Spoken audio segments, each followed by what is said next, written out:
Assalamualaikum warahmatullahi wabarakatuh.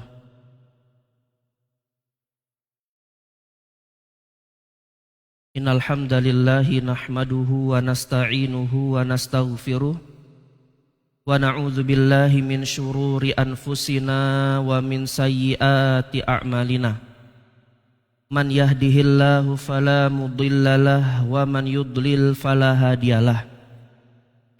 Ashhadu an la ilaha illallah wahdahu la syarikalah wa ashhadu anna Muhammadan abduhu wa rasuluh. Allahumma salli ala Muhammad wa ala alihi wa ashabihi wa man tabi'ahum bi ihsanin ila yaumiddin wa sallama tasliman katsira.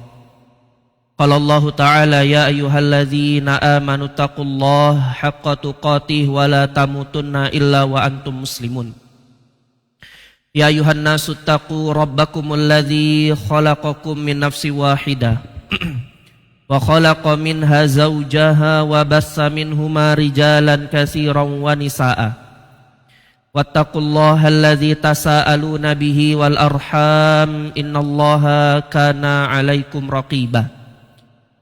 Ya ayyuhalladzina amanu taqullaha wa qulu qawlan sadida. Amma ba'du.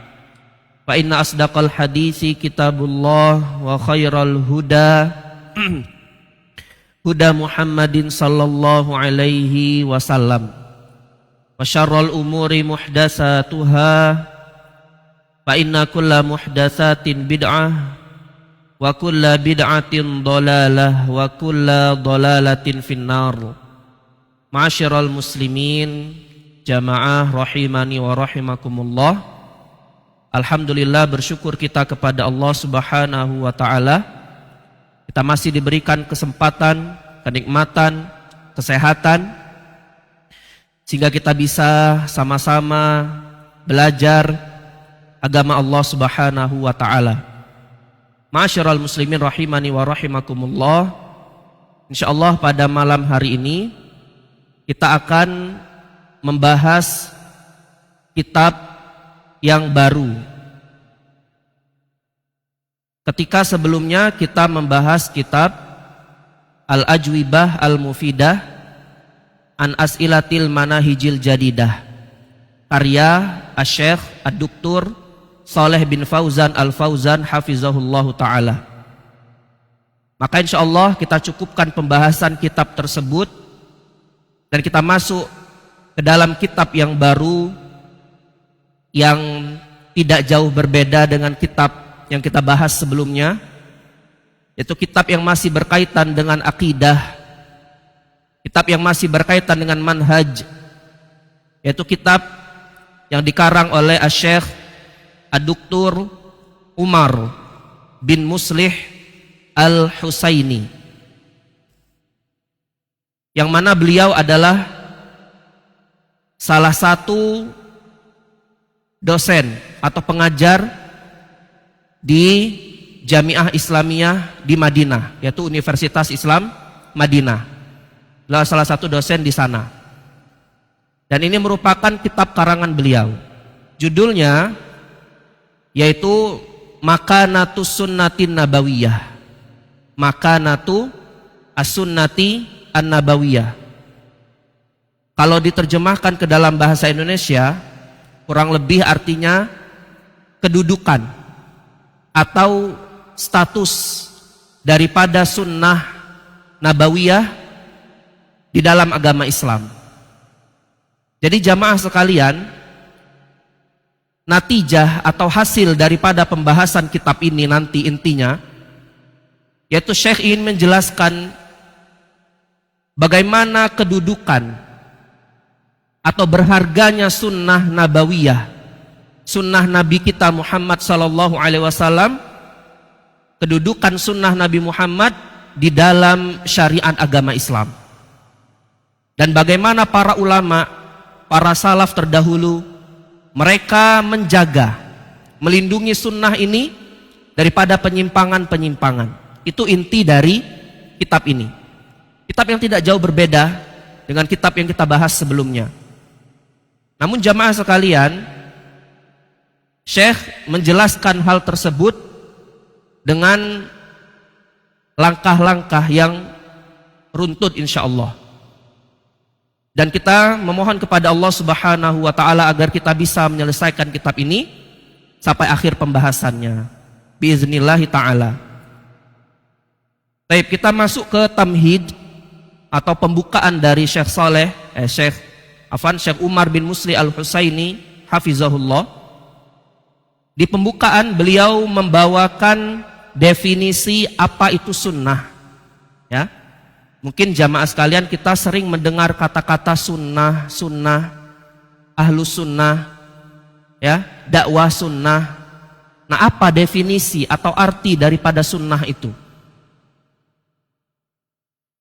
Kata beliau hafizahullah, makna sunnati fil lughah, adapun arti dari sunnah, kata sunnah secara bahasa, ini kita masih membahas kata sunnah secara bahasa. Apa kata beliau? Sunnah secara bahasa artinya at-tariqah, yaitu jalan, cara, itu sunnah jamaah sekalian. Wasiratu hasanatan kanat au sayyi'ah. Sunnah juga berarti jalan, entah itu jalan yang baik atau jalan yang buruk. Nah, ini makna sunnah. Sekali lagi, ini masih sunnah secara bahasa. Karena definisi sunnah jamaah sekalian itu banyak sekali. Nanti dibagi, ada yang secara bahasa, ada yang secara istilah. Secara istilah pun dibagi lagi nanti. Nah, silakan diikuti dengan baik. Jadi secara bahasa jamaah sekalian, sunnah itu berarti cara atau jalan, ya, jalan atau cara. Faminal awal qauluhu ta'ala, dalil yang menunjukkan bahwasanya makna sunnah secara bahasa yang berarti jalan, yaitu firman Allah Subhanahu wa taala di dalam surat An-Nisa ayat ke-26. Allah Subhanahu wa taala berfirman, yuridullahu liyubayyina lakum. Allah menginginkan untuk menjelaskan kepada kalian. Wa yahdiyakum sunanal ladzina min qablikum. Dan Allah ingin memberikan kalian hidayah, memberikan kalian penjelasan terhadap sunan. Yaitu apa sunan di sini? Artinya yaitu jalan. Jalan-jalan orang-orang terdahulu sebelum kalian. Maka jamaah sekalian, makna sunnah di dalam ayat ini yaitu secara bahasa, yaitu jalan atau cara atau metode. Ya, itu sunnah secara bahasa. Dan sunnah ini jamaah sekalian, secara bahasa itu ada dua juga. Sunnah yang baik dan sunnah yang buruk. Sebagaimana kata bid'ah itu ada yang baik dan ada yang buruk. Namun diingat, makna ini adalah secara bahasa, bukan secara istilah agama. Inilah tafsir daripada ucapan Umar bin Khattab radhiyallahu anhu ketika beliau mengatakan, ni'matul bid'ati hadhihi. Ini adalah sebaik-baik bid'ah. Oh, berarti ada bid'ah yang baik dong. Maka kita jelaskan bid'ah yang disampaikan oleh Umar bin Khattab di dalam hadis ini atau di dalam ucapan beliau, yaitu bid'ah secara bahasa. Yaitu beliau mengucapkan hal ini terkait sholat tarawih. Ya, maka kata Umar bin Khattab, ni'matul bid'ati hadhihi. Ini sebaik-baik bid'ah. Oh, berarti ada bid'ah yang baik. Iya, ada. Namun secara bahasa. Dan juga Imam Asy-Syafi'i rahimahullah itu menyebutkan bahwasanya bid'ah itu ada yang baik. Dan ini sering digunakan, ucapan Imam Syafi'i ini sering digunakan oleh ahli bid'ah untuk melegalkan kebid'ahan mereka. Padahal Imam Syafi'i ketika menyebutkan ucapan ini, Bid'ah yang dimaksudkan oleh beliau adalah bid'ah secara bahasa. Yaitu Imam Syafi'i mengatakan al-bid'atu bid'atan. Bid'ah itu ada dua, kata beliau. Bid'atun mazmumah, bid'ah yang tercela, yang jelek. Wa bid'atun mamduhah, atau bid'atun mahmudah, yaitu bid'ah yang terpuji. Ini bid'ah secara bahasa. Ada yang baik dan ada yang jelek. Sunnah pun demikian. Secara bahasa, sunnah itu artinya jalan. Dan jalan itu ada jalan yang baik dan ada jalan yang buruk. Sunnah yang baik dan sunnah yang buruk. Itu secara bahasa. Ingat, kita belum masuk ke dalam pengertian sunnah secara istilah. Kemudian jamaah sekalian, beliau membawakan hadis Nabi SAW, la tattabi'anna sunanal ladzina min qablikum shibran bi shibrin wa dhira'an bi dhira'in. Sungguh, kata Rasul SAW, kalian akan mengikuti sunnah-sunnah orang sebelum kalian. Sunnah di dalam hadis Nabi SAW itu adalah jalan-jalan orang sebelum kalian. Sejengkal demi sejengkal, sehasta demi sehasta. Sampai kata Nabi, ketika mereka masuk ke dalam lubang dob, lubang biawak, kalian ikuti sunnah tersebut. Kemudian ditanyakan oleh para sahabat, al-Yahud wan Nasara, apakah mereka adalah orang-orang Yahudi dan Nasrani? Maka kata Nabi, faman, siapa lagi kalau bukan mereka? Maka jamaah sekalian, sunnah di dalam hadis Nabi SAW, yaitu umat Islam akan mengikuti jalan atau caranya orang-orang Yahudi dan Nasrani. Ya, nah ini makna sunnah secara bahasa. Kemudian ma'asyiral muslimin, makna sunnah secara bahasa, yang pertama tadi jalan atau cara. Kemudian secara bahasa, sunnah juga berarti al-ibtida'u fil amri. Sunnah artinya adalah memulai sesuatu. Itu sunnah secara bahasa. Jadi kalau kita membaca atau menemukan kata-kata sunnah, maka itu bisa diartikan adalah orang itu memulai sesuatu yang baru. Ya, atau memulai suatu perkara. Itu sunnah secara bahasa. Ini makna yang kedua secara bahasa. Dalilnya adalah sabda Nabi SAW, kata beliau, wa minhu qauluhu sallallahu alaihi wasallam, yaitu sabda Nabi Muhammad SAW, man sanna fil islami sunnatan hasanatan. Siapa yang sanna, siapa yang memulai di dalam Islam sunnah yang baik. Nah, berarti sunnah di sini artinya adalah memulai sesuatu. Dan hadis ini jamaah sekalian itu berkaitan dengan perkara sodakoh. Yaitu ketika ada orang yang bersedekah kemudian diikuti oleh orang yang lain. Dia mulai bersedekah kemudian diikuti oleh orang yang lain. Ini sunnah. Itu memulai sesuatu. Maka kata Nabi SAW, siapa yang memulai sesuatu yang baik di dalam Islam, falahu ajruha wa ajru man amila biha ba'dahu, maka dia mendapatkan pahala dan pahala orang yang mengerjakannya. Nah, ini memulai sesuatu yang baik kemudian diikuti oleh orang lain, maka kita dapat pahala orang-orang yang mengerjakannya. Maka sunnah di sini jamaah sekalian, yaitu berarti memulai sesuatu. Kemudian Nabi SAW juga bersabda di lanjutan hadis, wa man sanna fil islami sunnatan sayyi'ah. Siapa yang memulai suatu yang buruk di dalam agama Islam. Nah, ini berarti memulai suatu dosa kemudian diikuti oleh orang lain.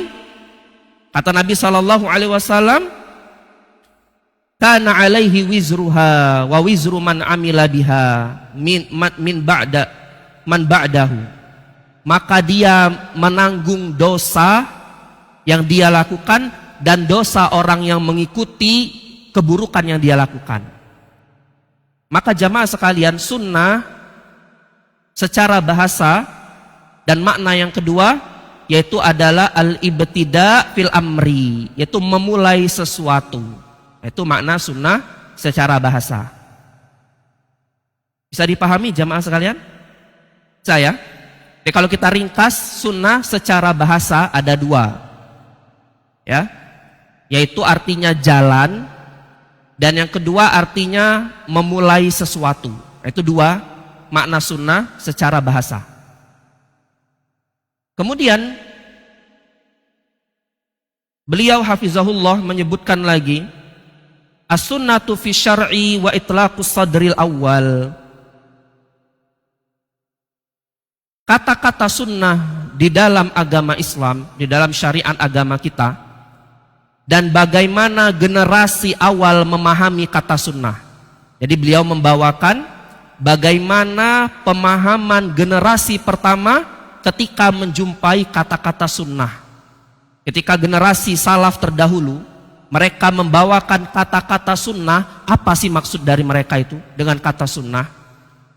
Maka kata Syekh hafizahullah, iza warada lafzu sunnati fi ahaditsin nabi au atharis sahabati wat tabi'in wa kana dzalika fi siyaqil istihsan fa inna ma yuradu bihi al ma'na syar'iyyil 'am syamil lil ahkamil i'tiqadiyyah wal amaliyah. Kata beliau, apabila ada kata sunnah di dalam hadis Nabi sallallahu alaihi wasallam.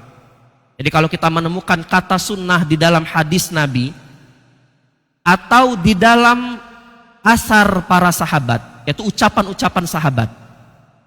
Ketika Nabi menyebutkan sunnah dan para sahabat menyebutkan sunnah, maka kata beliau, makna sunnah di dalam hadis atau ucapan para sahabat yaitu mengandung makna yang mencakup hukum-hukum akidah dan hukum-hukum fikih. Ana ulangi ya. Kata beliau, ketika kita menjumpai kata-kata sunnah di dalam hadis Nabi sallallahu alaihi wasallam atau di dalam ucapan para sahabat, maka makna sunnah di dalam hadis Nabi atau ucapan sahabat tersebut bermakna hukum secara umum yang menyangkut akidah ataupun masalah ibadah, masalah fikih. Wajibatan kanat au mandubatan au mubaha. Entah itu perkara ibadah yang sunnah, yang wajib, ataupun perkara-perkara yang mubah. Nah, ini secara umum lagi, lebih umum, ya. Jadi kalau kita mendapati kata sunnah, ini artinya yaitu suatu yang mencakup perkara akidah atau perkara ibadah, entah itu wajib atau sunnah hukumnya ataupun mubah. Ini masih umum sekali ya, masih umum. Nanti kalau mau yang khusus ada lagi nanti setelah ini lebih mengkhusus lagi definisi sunnah menurut beliau. Jadi harapannya jamaah sekalian, ketika kita mengucapkan kata sunnah, kita tahu penempatannya, tidak sembarangan. Karena kata-kata sunnah ini kita sering diolok-olok oleh ahli bid'ah. Ketika kita mengatakan itu ustadz sunnah, maka kata mereka, ustadz antum sunnah, ustadz kami wajib. Nah, ya, kita diolok-olok karena kita tidak tahu arti sunnah. Kita mengatakan dakwah sunnah, iya kalian dakwah sunnah, kami dakwah wajib, kata mereka. Ya, karena apa? Tidak paham makna sunnah. Jadi sekali lagi jamaah sekalian, ketika Nabi menyebutkan kata-kata sunnah, para sahabat menyebutkan kata-kata sunnah, yaitu bermakna seluruh hukum yang menyangkut akidah ataupun ibadah, entah itu wajib, mandub atau sunnah itu sendiri, ataupun yang mubah. Nah, itu sunnah di dalam hadis atau ucapan para sahabat. Taib. Atau kalau mau gampang, sunnah menurut Syekh ini, ya Syekh Umar, yaitu adalah jalan hidup Rasul Shallallahu Alaihi Wasallam. Itu bahasa gampangnya sudah. Ya. Jadi kalau kita mendapati kata-kata sunnah di dalam hadis Nabi, artinya jalan hidup Rasul sallallahu alaihi wasallam. Taib. Kata beliau membawakan dalil, wa min zalika qauluhu sallallahu alaihi wasallam. Dan dalilnya adalah sabda Nabi sallallahu alaihi wasallam. Faman raghiba an sunnati falaisa minni. Siapa yang membenci sunnahku, maka dia bukan termasuk golonganku. Hadis ini jamaah sekalian, Nabi bersabda, siapa yang membenci sunnahku, maka dia bukan golonganku. Nah, kata sunnah di sini, kata Syekh Umar, yaitu adalah at-thariqah, yaitu cara hidupnya Rasul sallallahu alaihi wasallam. Jadi siapa yang membenci cara hidupnya Rasul, maka dia bukan golongan Rasul sallallahu alaihi wasallam. Hadis ini jamaah sekalian, itu berkaitan dengan 3 sahabat yang dia menjumpai Rasul di rumahnya. Namun Rasul sedang tidak ada di rumah. Maka bertemu dengan istrinya Nabi sallallahu alaihi wasallam. 3 sahabat ini bertanya tentang ibadahnya Rasul sallallahu alaihi wasallam. Ketika mendengar tentang ibadahnya Rasul, 3 sahabat ini menganggap kok Rasul itu ibadahnya biasa aja. Kemudian di antara 3 sahabat ini mengatakan, iya wajar, kan Rasul itu sudah diampuni dosanya yang telah lalu dan dosanya yang akan datang. Jadi beliau tidak usah susah-susah ibadah. Maka di antara 3 sahabat ini yang pertama mengatakan, kalau begitu aku akan sholat malam dan tidak akan tidur. Pengen beribadah terus. Sahabat yang kedua mengatakan, kalau gitu aku ingin beribadah dan aku tidak akan menikah. Pengen fokus ibadah, tidak mau menikah, membujang, ya. Padahal nikah itu ibadah. Sahabat yang ketiga mengatakan, kalau begitu aku akan puasa terus dan tidak akan pernah berbuka. Tiap hari mau puasa sunnah, Pak. Sampai berita 3 sahabat ini ke telinganya Nabi sallallahu alaihi wasallam. Maka Nabi mengatakan kepada para sahabat ini, ana atqakum billah, aku orang yang paling bertakwa kepada Allah dibandingkan kalian. Dan aku orang yang paling takut kepada Allah dibandingkan kalian. Tapi aku sholat malam dan aku tidur. Dan aku puasa dan aku terkadang berbuka, tidak puasa terus. Dan aku juga menikahi wanita-wanita. Kemudian Nabi mengatakan, faman raghiba an sunnati falaisa minni. Siapa yang tidak suka dengan sunnahku, nah sunnah di sini artinya jalan hidupnya Rasul sallallahu alaihi wasallam. Siapa yang tidak suka dengan jalan hidupnya Rasul, maka dia bukan termasuk golonganku. Jadi sunnah di sini jamaah sekalian, kata beliau, la sunnatallati tuqabilul fardho. Sunnah di dalam hadis ini bukan berarti sunnah lawannya wajib. Nah, tahu Pak ya, sunnah lawannya wajib. Contoh sholat sunnah, ba'diyah maghrib misalnya, itu sunnah. Ya, sunnah itu bukan itu arti sunnah yang di dalam hadis Nabi tadi. Ya. Fal makna man taraka tariqati wa akhadha bi tariqatin ghairi falaysa minni. Maka kata beliau, makna hadis Nabi sallallahu alaihi wasallam yaitu siapa yang meninggalkan jalan hidupku dan memilih jalan hidup yang lain, maka dia bukan golonganku. Berarti sunnah di sini dipahami yaitu adalah cara hidupnya Rasul sallallahu alaihi wasallam. Itu pemahaman sunnah. Ya.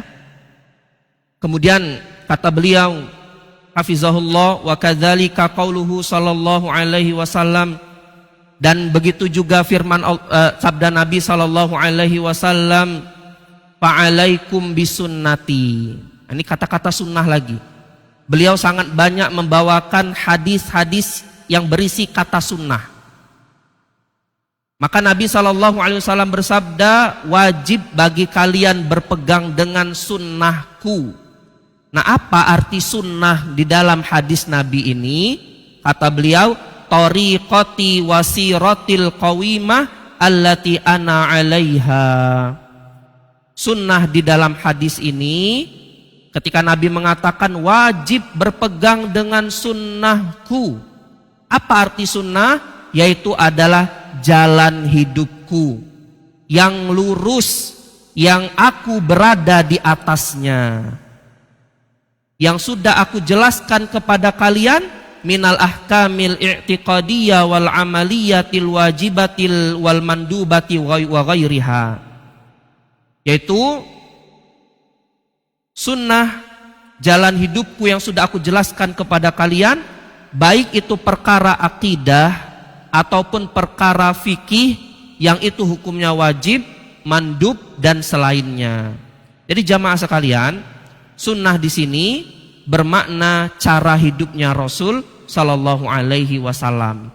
Jadi ketika kita menemukan kata-kata sunnah di dalam hadis Nabi, di dalam ucapan para sahabat, maka diingat, artinya bukan sunnah lawannya wajib, bukan. Tapi sunnah yaitu bagaimana Rasul, cara hidupnya Rasul, akidahnya, ibadahnya, dan lain sebagainya. Ya, bisa dipahami sampai sini ya? Wa kadzalika qauluhu sallallahu alaihi wasallam, masih beliau membawakan hadis Nabi sallallahu alaihi wasallam, ya ummul qauma aqra'uhum li kitabillah. Kata Nabi sallallahu alaihi wasallam, hendaklah yang menjadi imam adalah orang yang paling fasih di dalam membaca Al-Qur'an. Aqra, paling fasih di dalam membaca Al-Qur'an. Fa in kanu fil qiraati sawa, tapi kalau bacaan Qur'annya sama, misalnya ada dua orang, ya, bacaan Al-Qur'annya sama-sama fasih tajwidnya, maka kata Nabi Shallallahu Alaihi Wasallam, fa'alamuhum bisunnah, maka yang jadi imam yang paling paham terhadap sunnah. Nah, apa maksud sunnah di dalam hadis Nabi Shallallahu Alaihi Wasallam? Ya tadi, yang paling paham dengan cara hidupnya Nabi Shallallahu Alaihi Wasallam, yang paling paham dengan akidahnya Nabi, yang paling paham dengan ibadahnya Nabi. Itu makna sunnah di dalam hadis ini. Jamaah rahimani wa rahimakumullah. Kemudian Syekh Hafizahullah mengatakan, wajara itlaqus sunnati fi sadril awal ala hadzal ma'nal am.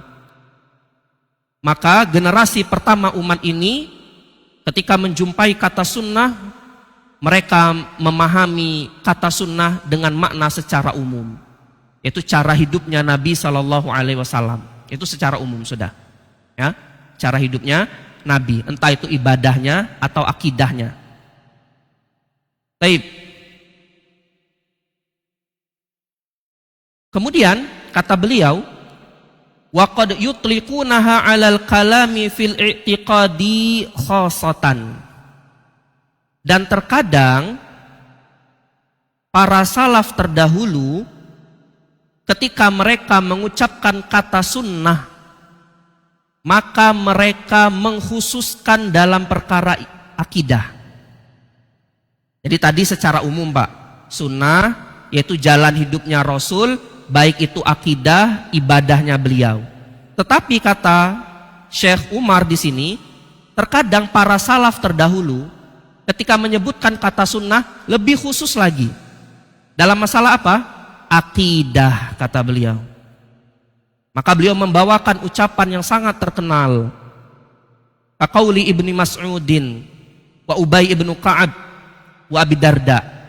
Yaitu ucapan Abdullah bin Mas'ud, sahabat Nabi. Ucapan Ubay bin Ka'ab dan ucapan Abu Darda radhiyallahu anhum ajma'in. Apa kata mereka? Iktisadun fis sunnah khairun min ijtihadin fi bid'ah. Sederhana di dalam sunnah itu lebih baik daripada berlebihan dalam bid'ah. Ana ulangi ya. Sederhana dalam sunnah itu lebih baik daripada berlebihan dalam perkara-perkara bid'ah. Nah, maka sunnah di sini jamaah sekalian, Abdullah bin Mas'ud, Ubay bin Ka'ab dan Abu Darda itu menginginkan sunnah di sini adalah perkara akidah.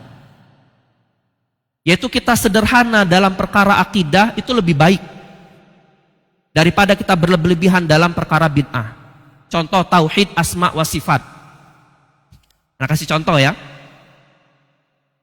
Yaitu Allah Subhanahu wa taala berfirman, "Wa yabqa wajhu rabbika dzul jalali wal ikram." Di dalam surat Ar-Rahman Allah mengatakan, dan kekallah wajah Tuhanmu. Ahlu sunnah gimana memahami ayat ini? Simple. Isbatu ma asbatallahu li nafsihi fi kitabihi. Menetapkan apa yang Allah tetapkan di dalam Al-Quran. Kalau Allah mengatakan Allah punya wajah, maka kita tetapkan Allah punya wajah. Tidak usah dibayang-bayangkan, oh kalau Allah punya wajah berarti seperti ini, seperti ini, seperti ini. Tidak usah, tidak boleh. Maka ahlu sunnah sederhana di dalam masalah akidah. Ikuti apa yang sudah ada dalilnya. Simple, Pak. Daripada berlebihan dalam masalah bid'ah. Maka ahlu bid'ah ketika membaca ayat ini, tekallah wajah Tuhanmu. Oh, tidak mungkin Allah punya wajah. Akhirnya apa, Pak? Ditolak dulu. Tidak mungkin Allah punya wajah. Karena kalau Allah punya wajah, berarti ada hidungnya, ada mulutnya, ada jenggotnya, na'udzubillah. Dia membayangkan wajah Allah seperti wajah manusia. Awalnya menolak, kemudian dia mentasbih, menyerupakan Allah dengan makhluk. Setelah itu kata mereka, oh ya sudah, berarti wajah di sini kita ubah artinya, ya, yaitu kekuasaan Allah Subhanahu wa taala, dan kekallah kekuasaan Tuhanmu. Akhirnya wajah sifat Allah, yaitu Allah memiliki wajah, diubah menjadi kekuasaan Allah. Ini berlebihan di dalam masalah akidah. Ahlu sunnah simple. Kalau bertemu sifat-sifat Allah, tetapkan. Min ghairi ta'til, tanpa menolak. Wala tamsil, tanpa menyerupakan. Wala tahrif, tanpa mengubah-ubah maknanya. Wala takyif, tidak boleh bertanya bagaimana tangan Allah, bagaimana wajah Allah, bagaimana Allah turun ke langit dunia. Kalau Allah turun ke langit dunia berarti arsy-Nya kosong. Bagaimana, tidak boleh. Ini berlebihan dalam masalah bid'ah, ya. Maka kata Abdullah bin Mas'ud, sederhana di dalam sunnah, yaitu perkara akidah, sederhana saja sudah. Itu lebih baik daripada berlebihan dalam perkara bid'ah. Baik, itu sunnah secara khusus lagi, yaitu artinya adalah perkara-perkara akidah.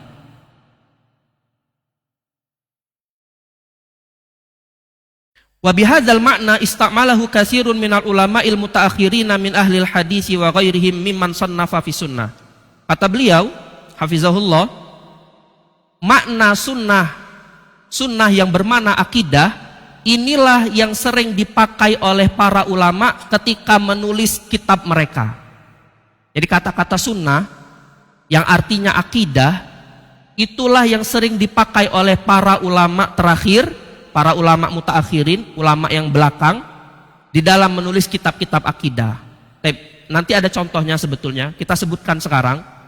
Contohnya kitab Syarhus Sunnah, punya Imam Al-Barbahari rahimahullah. Judulnya Pak, Syarhu Sunnah. Apakah isi kitab ini tentang sholat sunnah, puasa sunnah? Apa itu isinya? Enggak. Isinya apa? Tentang akidah. Maka para ulama yang belakangan, mereka sering memberi judul kitab mereka yang berkaitan dengan akidah dengan kata-kata sunnah. Syarhus Sunnah punyanya Imam Al-Barbahari. Kemudian Syarhus Sunnah punyanya Imam Al-Muzani rahimahullah. Kemudian yang sudah kita kenal sekali, punyanya Imam Ahmad. Apa kitabnya Pak? Yang ada sunnahnya, Usul Sunnah. Nah, apakah bahas masalah sunnah, sholat sunnah? Tidak kan? Bahasnya masalah apa? Akidah, manhaj. Maka sunnah yang dipahami oleh para ulama itu terkadang masalah akidah. Contohnya lagi, Aslus Sunnah wa I'tiqadiddin, punyanya Imam Ar-Raziyaini, itu namanya sama kitabnya, yaitu punyanya Imam Abu Hatim Ar-Razi sama Abu Zur'ah Ar-Razi. Mereka berdua punya kitab Aslus Sunnah wa I'tiqaduddin. Ada kata-kata sunnahnya. Sekali lagi, para ulama sering menggunakan kata sunnah di dalam menulis kitab mereka, namun itu berkaitan dengan akidah. Contohnya lagi Sharihus Sunnah punyanya Imam At-Tabari rahimahullah. As-Sunnah punyanya anaknya Imam Ahmad, itu Abdullah bin Imam Ahmad, kitabnya As-Sunnah. Masalah akidah yang dibahas. Jamaah sekalian, kalau kita ada waktu baca kitab yang kita sebutkan tadi, yang ada judul sunnahnya, namun masalah akidah, itu seolah-olah penulisnya itu satu orang. Kenapa demikian? Karena pasti masalah akidah mereka satu. Inilah yang kita sering bahas di sini. Persatuan umat yang hakiki adalah persatuan yang dibangun di atas akidah. Dimanapun mereka berada, kapanpun mereka hidup, selama mereka berada di atas akidah yang satu, itulah persatuan yang hakiki. Persatuan yang hakiki bukan di bawah payung organisasi, payung yayasan, dan payung-payung yang lainnya. Ya, bukan. Tapi persatuan yang hakiki ketika persatuan itu dibangun di atas akidah. Jadi ulama zaman dulu dengan ulama ahlu sunnah di zaman sekarang, itu akidahnya sama, seperti mereka itu hidup sezaman. Ya, pembahasannya pasti sama, tentang mentauhidkan Allah, kemudian tentang mengingatkan umat agar taat kepada pemimpin mereka. Itu sama semua. Ya, sering kita perhatikan di kitab-kitab para ulama yang berkaitan dengan akidah. Kemudian jamaah sekalian, Asy-Syaikh membawakan ucapan Al-Imam Ibnu Taimiyah rahimahullah. Qala Syekhul Islam Ibnu Taimiyah. Oh ya, Imam Ibnu Taimiyah juga punya kitab, judulnya ada sunnahnya, yaitu Minhajus Sunnah. Ya, Minhaju As-Sunnah. Tentang akidah. Kata Syekhul Islam Ibnu Taimiyah, beliau mengatakan, wa lafdzu sunnati fi kalami salaf yatanawalu sunnah fil ibadat. Kata sunnah di dalam ucapan para salaf itu mengandung sunnah di dalam masalah ibadah. Tadi sudah kita jelaskan, sunnah secara umum itu masalah-masalah ibadah, masalah-masalah akidah. Maka kata beliau, ketika para salaf menyebutkan kata sunnah, maka yaitu sunnah yang berarti sunnah di dalam ibadah. Wafil i'tiqad, dan juga yang dimaksudkan para salaf yaitu permasalahan-permasalahan akidah. Wa in kana katsirun mimman sannafa fi sunnati yaqsudunal kalama fil i'tiqadat. Namun kebanyakan para salaf ketika mereka membuat kitab dan dikasih judul sunnah, itu maksudnya adalah perkara-perkara akidah. Nah, ini makna sunnah yang dipahami oleh para salaf terdahulu. Ya. Kaqauli Ibni Mas'udin wa Ubay bin Ka'ab wa Abi Darda, tadi ucapannya Abdullah bin Mas'ud, sederhana dalam sunnah lebih baik daripada berlebihan dalam bid'ah. Kemudian Asy-Syaikh membawakan ucapan Al-Imam Ibnu Rajab Al-Hambali di dalam kitab beliau Kashfil Qurbah fi wasfi hali ahlil ghurbah ba'da an dzakara qaulil Auza'i fi bayani qaulihi sallallahu alaihi wasallam. Jadi Ibnu Rajab menjelaskan ucapan Imam Auza'i. Imam Auza'i menjelaskan hadis Nabi. Kata Nabi sallallahu alaihi wasallam, bada'al islamu ghariban wa sayaudu ghariban kama bada'a fatuba lil ghuraba. Islam muncul dalam keadaan asing dan Islam akan kembali asing, dan beruntunglah orang-orang yang asing. Kata beliau, min annahu la yadhhabul islama. Ketika Nabi mengatakan Islam akan kembali asing, apakah artinya Islam itu akan hilang? Maka kata beliau, makna hadis ini bukan berarti Islam itu nanti di akhir zaman akan hilang. Enggak, kata beliau. Walakin yadhhabu ahlu sunnah hatta ma yabqa fil baladi minhum illa rajulun wahid. Kata beliau, tetapi yang hilang adalah ahlu sunnah. Sampai tidak tersisa di suatu negeri, ahlu sunnah cuma satu orang saja. Ya, apakah ini mungkin jamaah sekalian? Mungkin sekali.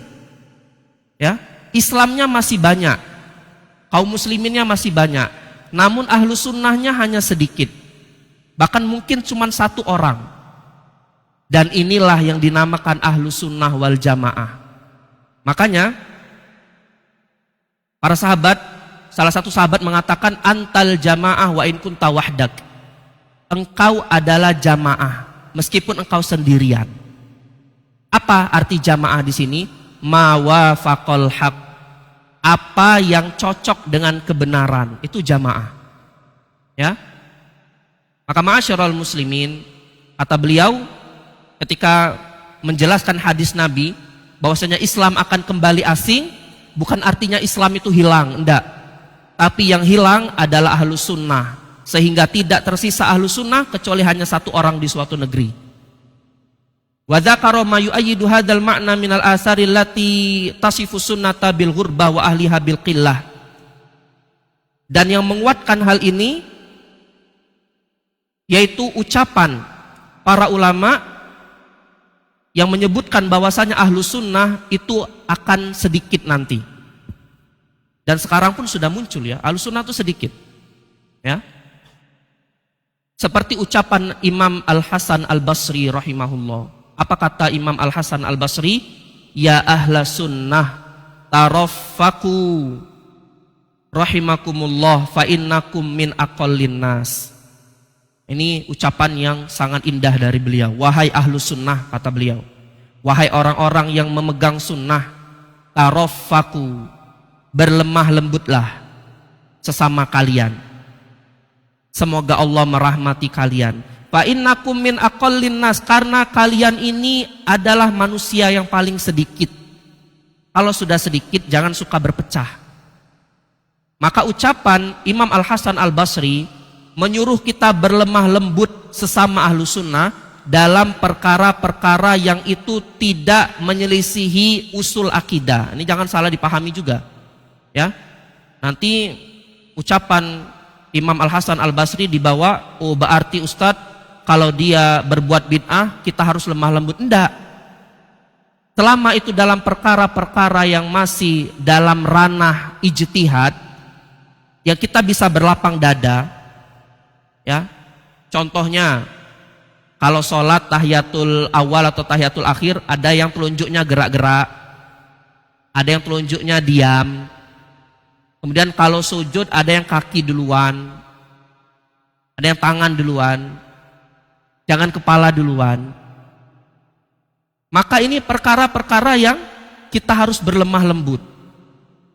Tidak boleh sampai membid'ahkan orang. Ini bid'ah. Kenapa? Telunjuknya tidak gerak-gerak kalau tahiyat.